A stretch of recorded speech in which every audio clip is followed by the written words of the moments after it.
Y rápidamente nos vamos a Perú. Carmen Alvarado tiene información. Adelante, compañera. Así es, Andy, muy buenas noches, reconectamos y en esta oportunidad voy a presentar a mi invitado. Él es Shuar Velázquez, él es presidente y CEO de la Cámara de Comercio de los Pueblos Indígenas del Perú, integrante de los pueblos indígenas Ahuajún y Huampis. Recordarás tú que durante todas estas semanas hemos hablado acerca de denuncias de violencia sistemática contra niños escolares, también en varias comunidades nativas. Y ahí me gustaría empezar por eso, porque luego también vamos a hablar del modelo económico. ¿Cómo estás? Muy buenas noches, gracias por estar con DiNews. Buenas noches y un gusto saludar en nombre de los pueblos indígenas. Ahora, me gustaría su balance y su mirada sobre lo que viene ocurriendo, y de hecho no ahora, sino me parece ya arrastrando muchísimos años. ¿Qué le parece primero el pronunciamiento de las autoridades en cuanto a que estas violaciones significan una práctica cultural y por otro lado, ¿considera que hay un avance realmente? No, en absoluto. Nosotros rechazamos como parte de una organización indígena importante esas declaraciones. Creo que las autoridades que han hecho ese pronunciamiento desconocen la realidad.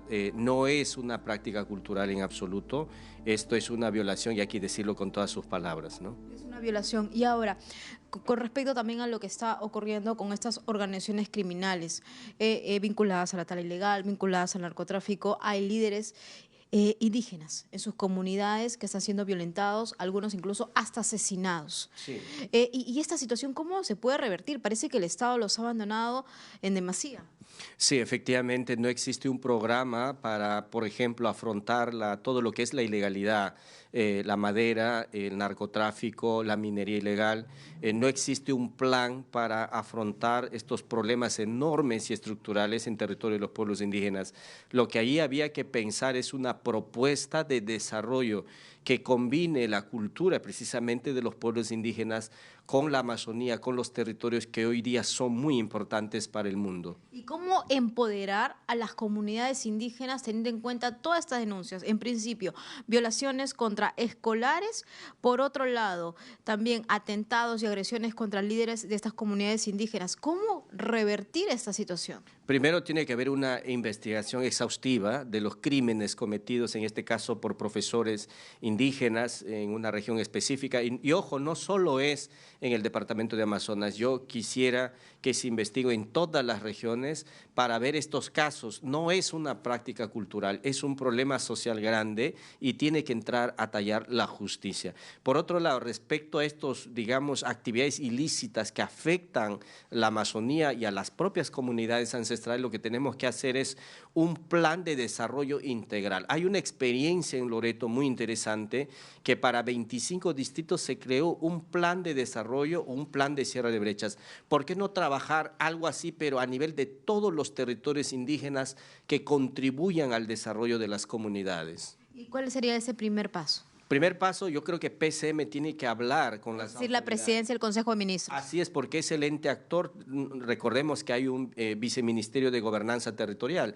Creo que ese sector debería convocar a los pueblos indígenas, a las organizaciones como nosotros, que somos de la Cámara de Comercio de los Pueblos Indígenas del Perú, para vislumbrar conjuntamente un modelo de desarrollo que elimine las prácticas, digamos, ilegales, económicas, como también aclarar y esclarecer estas actividades, digamos, de violación de derechos humanos para plantear un modelo de desarrollo que combine el territorio, los valores ancestrales, pero también su articulación con el Perú. Esto no existe.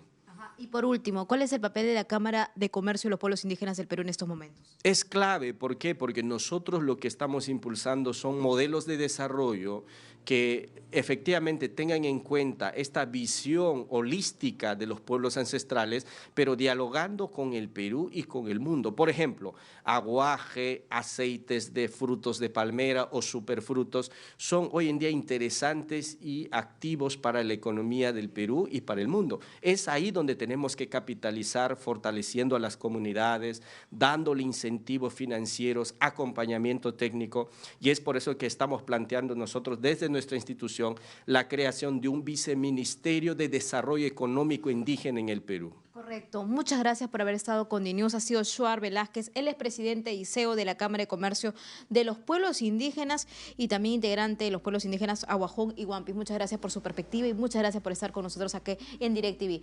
Andy, contigo en estudios. Carmen Alvarado, muchísimas gracias a ambos. Tengan buena noche.